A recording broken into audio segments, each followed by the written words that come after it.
One of the important ways yoga was popularized in Britain was through adult education evening courses. And this was a very important part of the culture in the post-war period in Britain, the establishment of the social welfare state, the NHS. And there was a belief that investing in the education and health of the population was a national concern, and there was money for local authorities to offer vocational classes for people to up their trainings, as well as classes to improve their health and happiness. And the organization of these classes varied from local authority to local authority. There was a precedent for women's forms of exercise and fitness, which were separate from men's. It was often understood that men would play team sports like football, rugby, badminton, kind of competitive games, but there was a longer history of harmonial gymnastics, of Swedish gymnastics, of kind of women's exercise and drills, where you did more calisthenic type exercises all together in a round. And this was an established career path for women, teaching physical fitness, and yoga was able to enter the local education authority evening structure often on the back of this familiar form of exercise. It looked similar, it felt similar, but it had a different name. So it entered the local education, yoga entered the local education structure in a few different places in different ways. In Birmingham, it entered in the Birmingham Athletics Institute in the first instance in a very big way in the 1960s. Hundreds of students were attending yoga classes with a woman called Yogini Sunita at the Birmingham Athletics Institute. And it was at such a volume of interest in this that local newspaper headlines raised the question about prana force on rates, on public funds. How should we know who's qualified to teach prana under the local education authority structure? And how that question was answered in Britain, I think, has worldwide impact in the establishment of teacher training syllabuses, in the establishment of certificates for teaching yoga. It was in the context of how do the local authorities know this is a good use of public funds. So the answer to this question varied across the country. There was a lot of regional autonomy. One of the very influential decisions came in 1969 in the Inner London Education Authority, which of course was very influential because of London being a very centre of culture and lots of people coming through London. And the architect of the Inner London Educational Authority's physical education department was a man called Peter Mackintosh, and he had this Grecian ideal. He was involved in the re-establishment of the Olympic Games, and he thought that physical culture was an inherent part of being human and an important aspect for people to develop, to really understand themselves. So his idea about physicality was not entirely sexual. Peter Mackintosh had an idea about physical culture being part of a holistic human. So it wasn't exactly a secular idea. And when he was trying to promote yoga within this context, it was more than just exercise, more than just games. And he was attracted to the teaching of B.K.S. Iyengar because he saw in it, in his, after the publication of Light on Yoga, a rigor, a high standard of physical discipline, which is what he wanted to promote in his physical education department. And so he introduced a system where only gurus certified by B.K.S. Iyengar would be permitted to teach in Inner London from about 1969 to about 1980. And he specified that only instructions in asana and pranayama were permissible, that you couldn't talk about Indian spirituality or the wider ideas of Indian culture. And in Iyengar's remarks at the time and later, he seems to have agreed with this, in that a better life can be taught without using religious language, and he could teach the principles of yoga within this context. So I think he felt like he wasn't compromising, but there's also evidence to suggest he did adjust his language, and that his early demonstrations at the Everyman's Theatre in Hampstead and Highgate in the earlier 1960s included Bhagavad Gita quotes and included putting yoga in a wider spiritual Indian religious context. The Inner London Education Authority was also, when yoga was introduced in the Inner London Education Authority, it was also seen to be, it was hoped to be and exercise that would be appropriate for elderly people and people who couldn't participate in team sports. In actual fact, it tended to be middle-class women who joined the classes. There was also an emphasis on safety, and there are 5 medical conditions outlined that would be inappropriate for the classes, but it was also requested that syllabuses be introduced so that we can ensure that this is a safe form of exercise for the men on the street. So, Birmingham. So then the British wheel of yoga was developing also in the early 1960s. This was really spearheaded by a man called Wilfred Clark, who was introduced to yoga, maybe in the first instance, he later said, in World War I, when he was serving as a soldier, and he was serving alongside people from India who introduced the idea of the Bhagavad Gita to him as inspiring fortitude in the face of upcoming battles. And when he returned back from the war, he did an extension course from the Oxford University, a kind of home adult education course in Oriental philosophy, it was called. And then he kind of was a self-taught yoga expert. He collected books and read whatever he could. And he also worked in local newspapers. So he was good at networking, and he put out little ads in the classified section of local newspapers around the country saying, "Are you interested in yoga? Write to me." And he had this, had a caravan at the bottom of his garden in a South Birmingham suburb.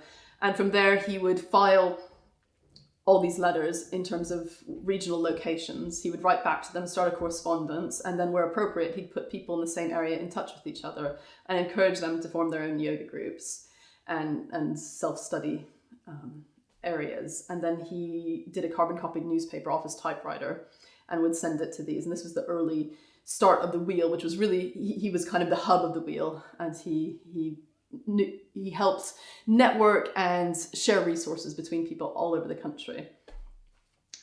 He was very closely identified with Buddhism, actually, and so he chose the wheel as a Buddhist symbol as well as a symbol of this networking that he saw himself doing. But there was although he was kind of a figurehead for the networking, he wasn't a central authority, and they very much warned against following any particular guru and felt that the people who followed one of these named gurus were perhaps being a bit irresponsible in not exploring more widely of all the teachings in yoga. The kind of yoga that the early wheel promoted was what Wilfred Clark was promoting in the early British wheel of yoga was a kind of yoga that was not emphasizing asana and physical education. They saw this as a mistake in a lot of educational authorities, and they wanted yoga being taught as a philosophy in a philosophy department.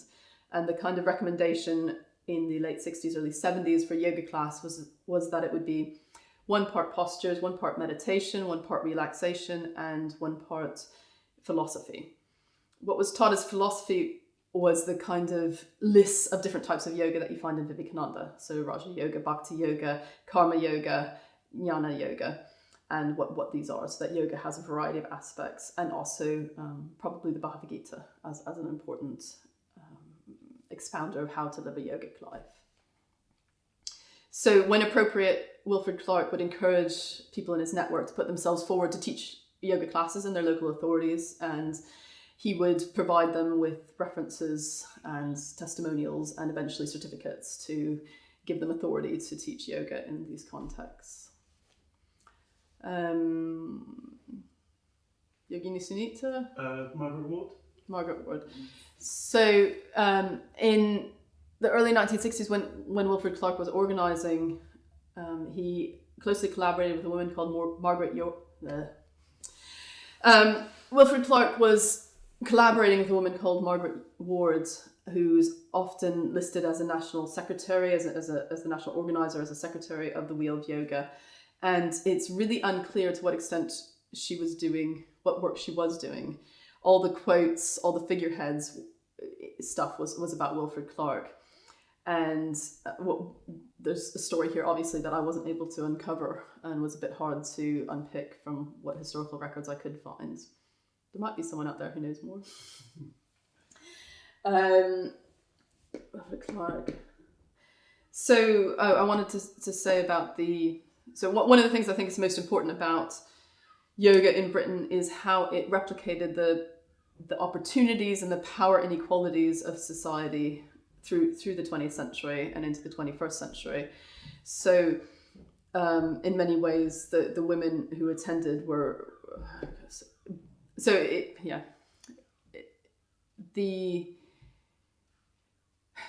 a lot of men are figureheads in yoga, but a lot of the organization, a lot of the attendees, the majority of the attendees throughout the history of yoga in Britain have been women.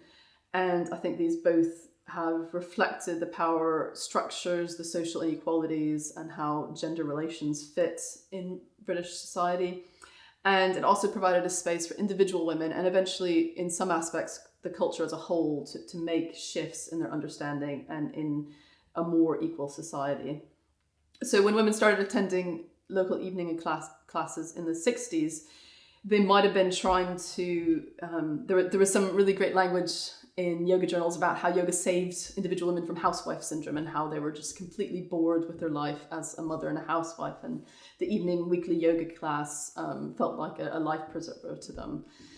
But at the same time, that maybe enabled them to stay in those roles, but to be more at peace with them. Over time, yoga teaching became something that a lot of women did. And on the one hand, it's very hard to make a living as a yoga teacher. And there was an expectation that maybe this is even an unethical thing to do from the very beginning. On the other hand, the amount of money a woman could make from teaching a local education authority evening class or teaching a private class on yoga in 1 or 2 hours compared very favorably to working as a secretary or receptionist. And for a lot of middle-class women, this was, in the 1960s and 70s at least, this was supplementary income, this was pocket money. It wasn't needed to make a living in the same way it has become in the 80s and 90s.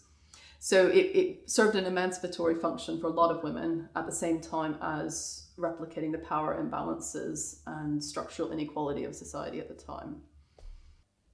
Yeah, I love looking at the 1970s fashion of yoga, which is really illustrated in some of the first glossy yoga journals where you get the commercialization of yoga mats in the 1970s and particular yoga clothes, which are at that time leotards usually. And a lot of the pictures have women wearing fishnets, and Yogini Sunita's teacher training women have fishnets, and they otherwise look like quite normal middle-aged women. And I don't think, on the one hand, I don't think that the fishnets are particularly sexualized, but I think that when in the early 1960s, part of the first move of women's liberation after working in the war for the war efforts, in the early 1960s, one of the ways women's roles in society changed was through contraception and a kind of social acceptability of wearing short skirts and skimpier clothing and being more sexually available to men. So it wasn't very emancipatory from a feminist perspective, but that critique came a little bit later in the early 1970s. So the wearing of fishnets and leotards and kind of the suggestive clothing that we see, I think in some ways wasn't quite as suggestive as it might appear now. But although we still have the same problem with what people wear in yoga shots. So the fishnets, I think, were part of this. When you see the pictures of women wearing fishnets in the late 1960s, early 1970s, it was part of this cultural shift between the emancipation of women as free to have sex with whoever she wants to, So it's part of a shift from a kind of 1960s idea of a woman being free to have sex with whatever man she wants to a more woman-defined feminism of the 1970s, the second wave of feminist movement, where it's about what does a woman actually want to do with her life? Can she have a wider range of choices? And that involved a desexualizing than what was being presented in the early 1960s. Okay, so Yogini Sunita was an incredibly influential popularizer of yoga in Britain who's largely been forgotten. And she was a fascinating woman who shows how complex the relationship between the empire and its colonies and the different forms of colonial identity are. So Yogini Sunita grew up as Bernadette Cabral in a suburb of Bombay. She was an Anglo-Catholic family. English was one of her first language. and she rejected an arranged marriage, instead joined a Catholic convent, which she then decided did not promote the spiritual ideal she had in mind. Her family ran a antique furniture business in Bombay, and the convent kept requesting donations, and she found that her treatment in the convent was directly related to how generous her family were.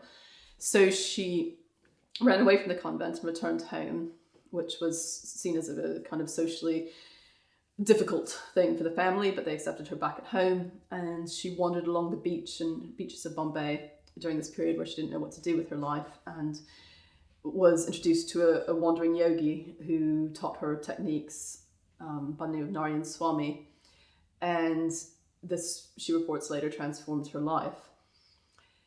But before she moved to Britain, she found another match within the kind of Portuguese descent Anglo-Indian community, and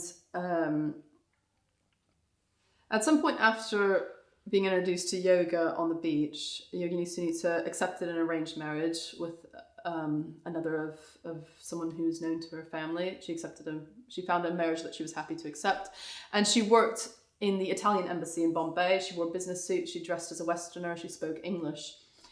And at some point, her husband decided that the opportunities were better. In the late 1950s, her husband decided the opportunities were better for his family if they moved to England after independence. There was an opportunity the passports in the Commonwealth were fine to move to England. They had enough money to be able to make the change, and he got a job in the Birmingham area. I think he was involved with newspapers, but I'm not sure, so you best not say that. And when Sunita or Bernadette and her husband moved to Birmingham, she first tried to make a living teaching piano, or to have her own activity teaching piano lessons. But she found there wasn't much interest in an Indian lady teaching classical piano in Birmingham.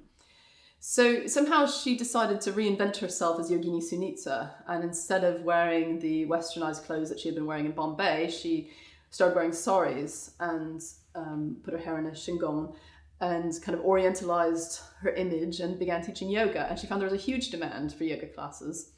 And she very quickly got a class in the Birmingham Athletics Institute, which proved very popular. She was getting hundreds of students in that facility. And she also taught private lessons. She eventually ran a teacher training program and was a frequent person for the media to contact in terms of what is yoga, who are you, what are you teaching? She was a very charismatic personality. And the yoga she taught was interesting in several ways. The yoga she taught was a movement, flowing practice between postures and postures. It wasn't a series of static postures. It was largely based on kind of a half Padmasana involved inversions. It wasn't what you would get in your average yoga class today. And her signature teaching was the idea of a slip second. And it was a kind of a relaxation exercise with her voice guiding the individual to just have an empty mind just for 1 second. And this absolute peace of mind, she claimed, was more refreshing than an entire night's sleep. And she also taught Indian dance in school. She taught Japanese massage, and she ran training programs for a group of women to start to become yoga teachers under her method. Unfortunately, she died quite young in 1970, just after she began her first teacher training cohort, and she didn't provide a systematized syllabus or anything written down that would enable her teaching to be transmitted from generation to generation. But from what she did leave in her books and her recordings, it seems like she actually didn't think that this was the way to transmit a yoga tradition. That was more of a charismatic individual relationship, and that of all the people she was training to be yoga teachers, she thought that maybe only 1 in 100 would actually be suitable to teach a local education authority evening class, and that most people it would just be a personal practice, and that the identifying who would be able to take on that charismatic large-scale teaching role would be something that would be negotiated between the master and the student. So there was a much more...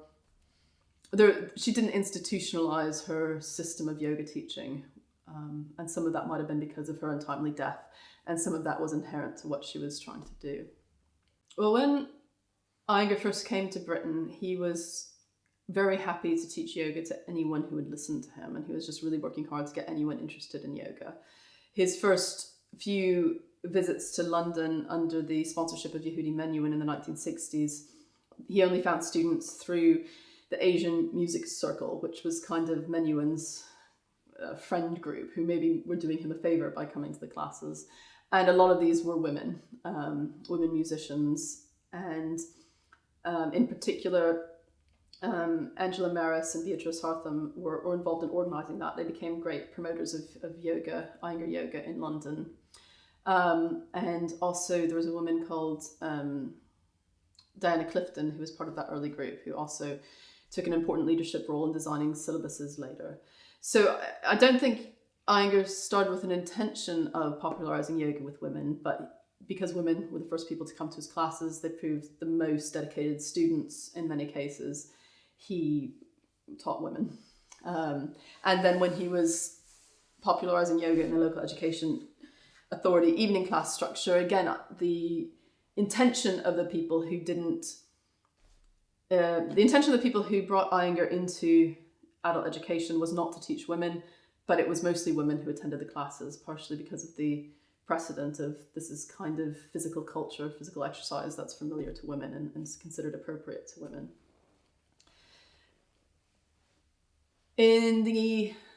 From what I can make out, in the 1970s, there wasn't a particular emphasis on female yoga practices, and this developed later in the 1980s, particularly with Geeta Iyengar, his daughter, and her taking on teaching responsibilities. And Iyengar's approach with yoga was always more about dealing with illness and physical problems than and seeing kind of yoga as a tool to heal the body's disease and improve the way the body as a whole system operated. And so a lot of issues with women were seen in that light.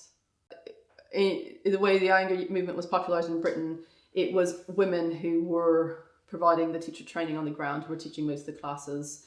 Iyengar only came once a year to approve teachers, and otherwise it was run by Silva Mehta, who had been a long-term student of Iyengar in India originally and then came to England. And in Manchester, Jean Maslin and Pen Reid were the two women who really institutionalised Iyengar yoga in Manchester. So in the British level, it was women who organised the training programmes, organised the committees, raised the money, and also found the students to attend classes.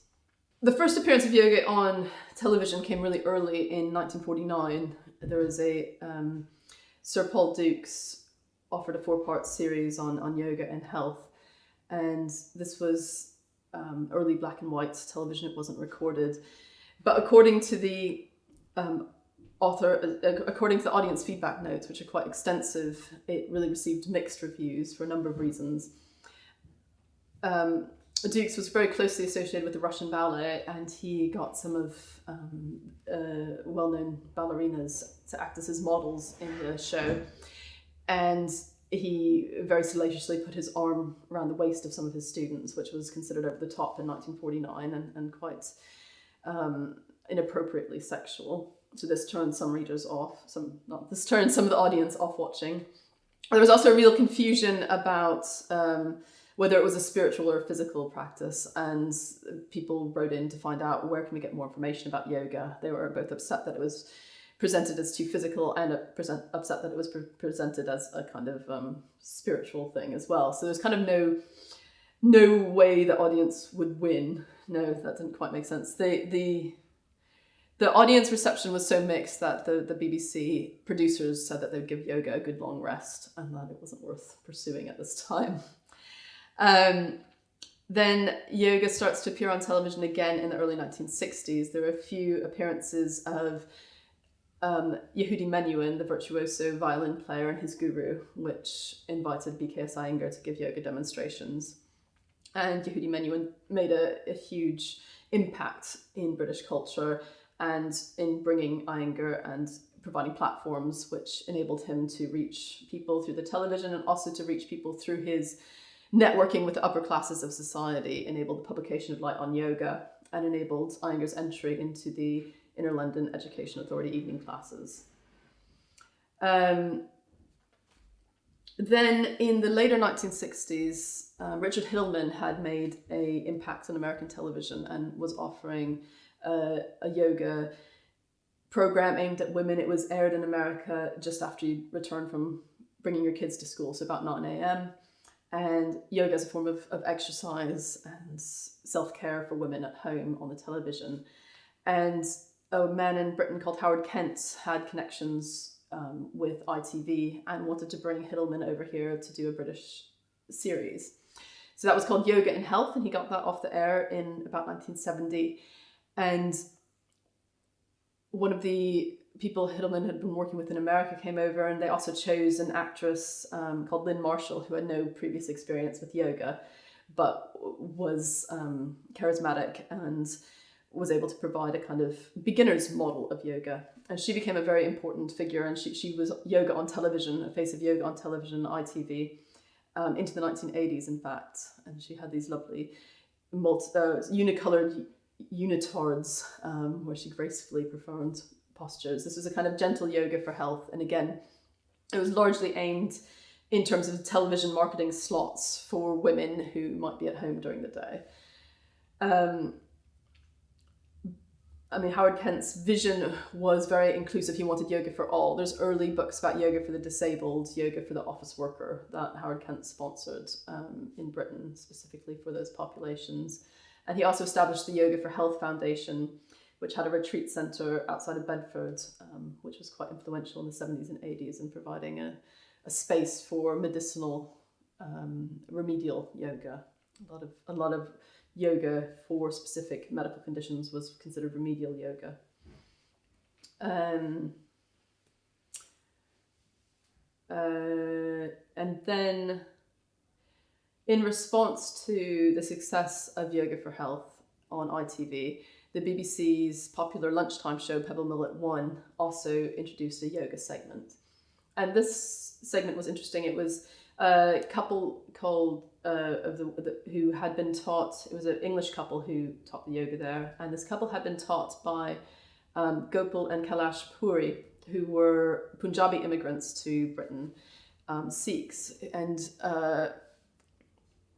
Gopal Puri was a biologist, and Kailash Puri was a quite charismatic, she became a kind of agony aunt for the Punjabi community. She was also involved in introducing high quality Indian food into Marks and Spencer's. She had a very interesting, colourful life in many ways. But they taught yoga as a couple in their home, and it seems like they felt that yoga was part of their understanding of culture, although they don't credit what they're teaching to any particular lineage or guru.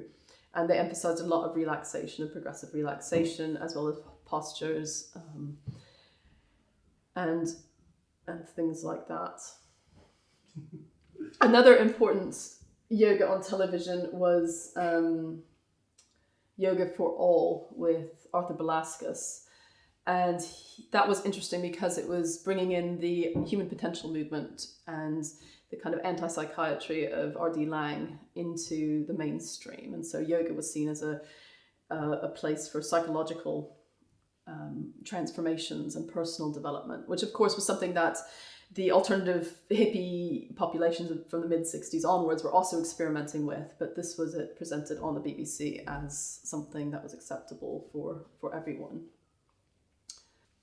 In the early 1970s, about the same time that yoga was becoming more widespread on television, there was also a very influential and powerful natural birth movement. Yoga was very much part of this at places like the East-West Centre.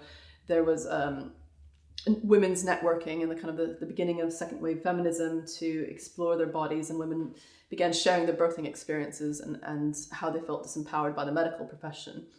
And yoga was seen as a way and became a way of women getting in touch with what was happening and exploring alternatives to a drugged, medicalized, kind of disempowered birth process. Frederick Le Boyer was a French physician, and he was very much caught up in this movement. He made some very influential films about birth, the potential of birth being a natural, gentle process, and very much idealized Indian culture and Indian ways of birthing and pregnancy as an alternative to the medical profession. So he did a photographic book with one of B.K.S. Iyengar's daughters showing yoga in pregnancy, and he had a very influential series of birth without violence. So thinking about things like that. What was interesting about this?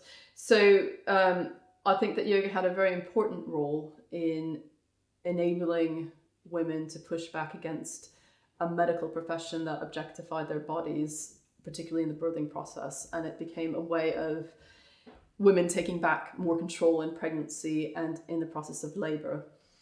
Sometimes this has been taken to an extreme where women feel disempowered if they are not able to have a natural birth, if they don't have a pain-free birth, even if they don't have an orgasmic birth. And you get this kind of tension between a kind of... So again, you see this way, so again, with the way that yoga has been involved in women's birth movements, you see this tension between yoga providing a space for transforming a woman's relationship with society, for even transforming society, and the way in which it replicates power imbalances and oppressions of society. So some women and some movements used yoga and the physical practices, being more in touch with their body, where they were, to empower themselves to make more informed decisions about the birthing process, how they wanted to be in labor. They didn't want to be on their backs on bed. They wanted to move around more. But it also created a pressure for some other women, or an impression that if you don't have a pain-free natural birth, that there's something wrong with you, that you somehow failed as a woman. And so there's a tension between the ability of yoga to be emancipatory and to be oppressive. So from very early on, yoga was associated with health and youth and beauty, providing a way to extend youthfulness and beautify women. One of the first entries of Sūrya Namaskārs in British culture was in the 1930s, and it was an American journalist who was promoting the Rajavadu, who I can't quite pronounce his name, so you should probably have a voice over. American journalist called Louise Morgan was involved in a series of newspaper articles promoting Sūrya Namaskār, and the kind of headline of this was "Mothers look younger than their daughters through the practice of Sūrya Namaskār," which interestingly wasn't actually directly connected to yoga in the 1930s, but became much more so in the 1960s and 70s, particularly with Appa Pant as the High Commissioner in India. And he went around yoga circles promoting Sūrya Namaskār, which was his father's signature promotion in schools in Maharashtra as a kind of form of Indian physical culture. And it became kind of a standard part of the yoga sequence, also through Swami Shivananda's teaching, which was involved with postal courses, and also became more influential in the 1970s. So from the 30s, you've got this idea of Sūrya Namaskār, women can look younger than their daughters, mothers look younger than their daughters. And then also in the early 1960s, you get books about yoga for health and beauty, yoga for youth, health and beauty. And this is also a theme that's emphasized with the use of young, supple ballerinas to illustrate yoga, from Paul Dukes in 1949 through to Lynn Marshall in 1970, and we still get this kind of thin, beautiful woman exemplifying yoga postures, and her credentials for doing yoga appear to be mostly how she looks rather than any kind of personal background in it. What do I want to say about that? What else do I want to say about that? So the emphasis on youth and beauty is... The emphasis on women's youth and beauty in the history of yoga in Britain, again, is both the history of youth, the emphasis on youth and beauty, promoting youth and beauty, and longevity and health are all interrelated. And on the one hand, this replicates kind of oppressive cultural expectations of women should be young, they should be beautiful. But also it was a practice which enabled people to stay healthier longer, to feel less anxiety, and to be more confident. So you get older women in their 80s and 90s kind of exemplifying what yoga is supposed to do for you, and being able to have an independent income, teach, have a meaningful life way into their retirement, when the culture at that time kind of assumed that, well, if a woman should probably be dead, really. But on the other hand, there are these quite oppressive visual images. And so many of the women teaching yoga in Britain throughout this time are ordinary women. They're housewives, they're working mothers, they're people who are very sympathetic to the struggles and experiences of everyday women. And on the other hand, you've got visual culture and an expectation of unlimited youth and beauty, and sometimes unrealistic claims about yoga being made as a promotional hook from very, very early, from the 1930s onwards, and particularly targeted at women. The Yoga Sunita. So one of Yoga Sunita's lines about what makes an ideal yoga teacher was quite interesting, which was that a yoga teacher should not have a wrinkle upon their forehead. So it's about not having anxiety and not having worry, but it also had a very physical representation. And she certainly was able to capitalize on her being a very attractive Indian woman who was able to be supple, to do all these exercises, to work really hard, perhaps unreasonably hard, as a way of popularizing the practices.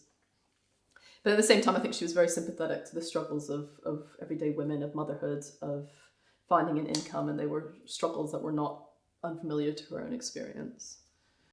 So Radio 4 Women's Hour started talking about yoga very early, and before it was mainstream, they had interviews with women doing yoga. And I think because of their attention on what do women do, they picked up quite early that this was a practice that was attractive to women. Some of the first interviewees were people who had just learned yoga from books. And so it was obviously something that women were discovering for themselves in the 1950s, early 1960s. And then they picked up Yogini Sunita later, interviewed her. And you can hear, because I think because Women's Hour is interested in uncovering what's important to women, it drew out from the bottom up that yoga was a theme from quite early on, and presented this in various ways through the 1950s, 60s onwards. Sir Paul Dukes was quite an interesting character, and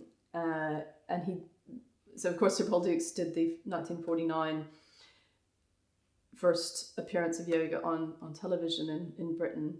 He learned, I don't know. So he was knighted for services as a spy in Russia during the Bolshevik Revolution, and had a very colourful history. He probably picked up bits and pieces of yoga in Russia and also in Nyack with Pierre Bernard in the 1920s. And for a short time, he was married to one of the Vanderbilt's heirs, who he met at the Nyack retreat. And as time went on, Paul Dukes reinvented himself and became more of a yoga teacher. And he travelled around the world in lots of places. He spent time in South Africa, Australia, New Zealand. And in South Africa, he taught a woman called Stella Cherfas. And she's one of the important legacies of Dukes' yoga actually being taught in Britain. So Stella's family immigrated from South Africa again in the early 1960s. And she was teaching yoga, having been taught by Sir Paul Dukes. And she was one of the first people to operate an independent yoga studio, which was off Oxford Street, very close to Oxford Street on Manchester Square. And she offered quite a lot of yoga classes in what was called a yoga studio, which was a basement room that some of her dedicated students helped ensure her rental there. And I think that she was able to earn a decent living from teaching yoga for a period of time in the early 1970s, and touched a lot of people who were learning yoga and teaching yoga during that time. So one of the tensions that runs throughout yoga in 20th century Britain is between what is yoga, and is yoga physical fitness, or is this an aberration? Is it philosophy?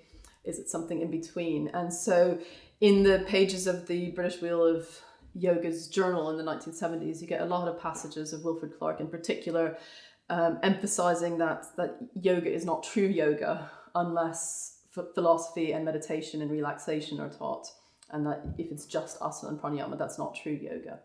On the other side of the scale, you get the people who were very much attracted to B.K.S. Iyengar's teaching, who had an experience that this focus on asana and pranayama enabled them to have an experience of meditation, that they were learning principles that could transfer, ethical principles that could transfer to their everyday lives.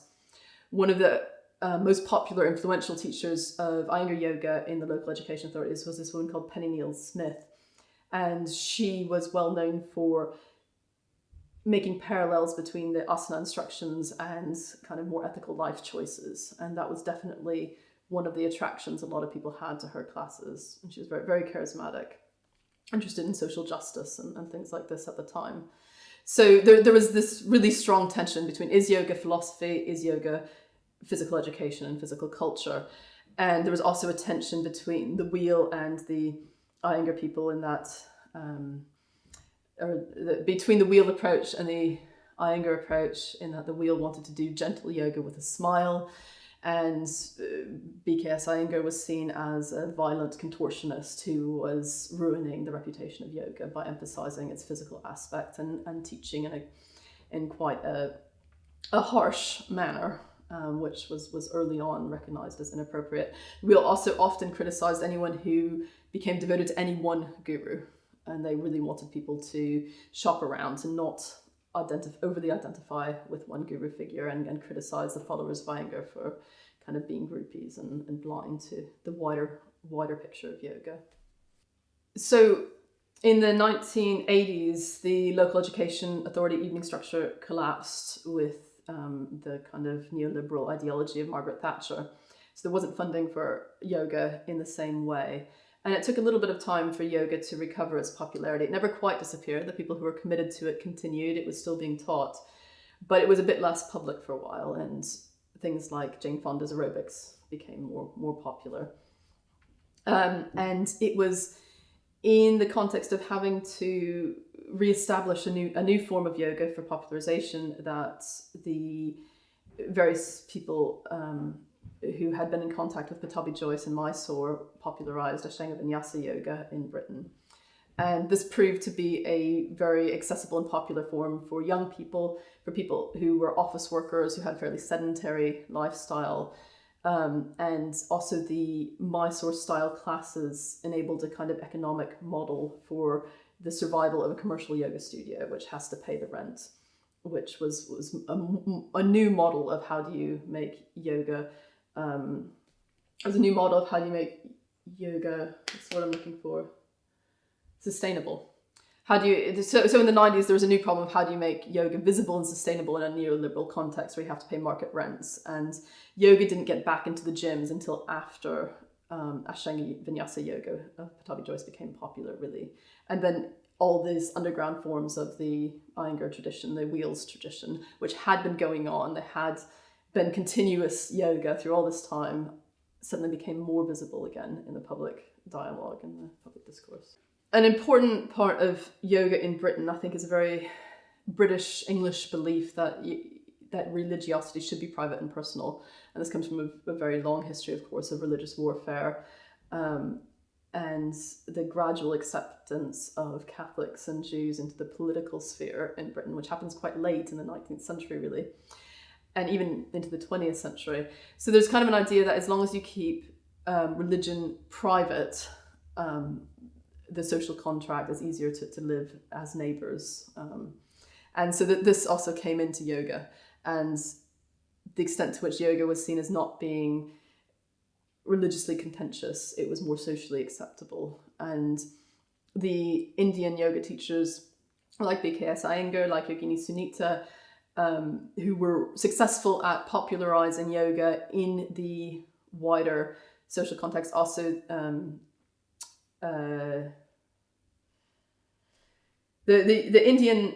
yoga teachers of Indian origin who widely popularized yoga. So that's B.K.S. Iyengar, Yogini Sunita, and Kailash and Gopi Puri, all were very happy to accept this a kind of teaching of the traditions of relaxation, meditation, of asana, which were somewhat divorced from a particular ideology.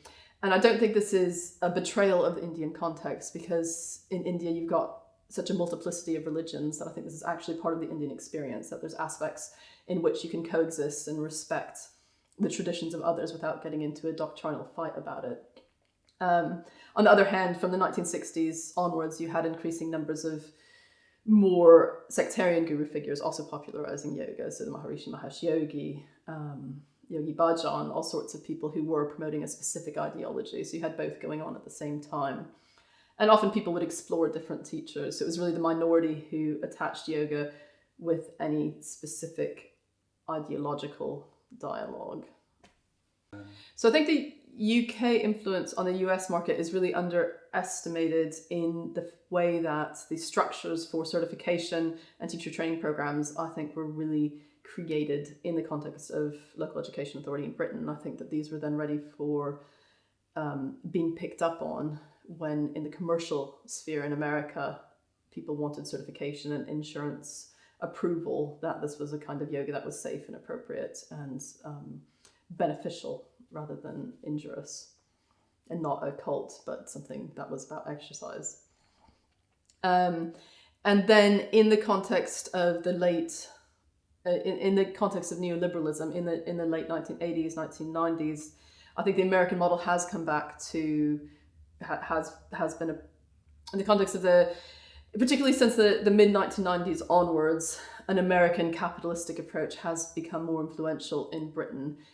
It's been quite successful in developing a commercial yoga studio where there's multiple styles of yoga going on all day, which can then pay the rent to have the studio space. And this also fits into people's lifestyle needs. If they're not going to sign up for a term of an evening yoga class, they want something they can dip into and dip out of that's on their commute. So it's working because it's meeting a social need within our society at this time, but it's certainly not the only model that yoga has been taught or will be taught.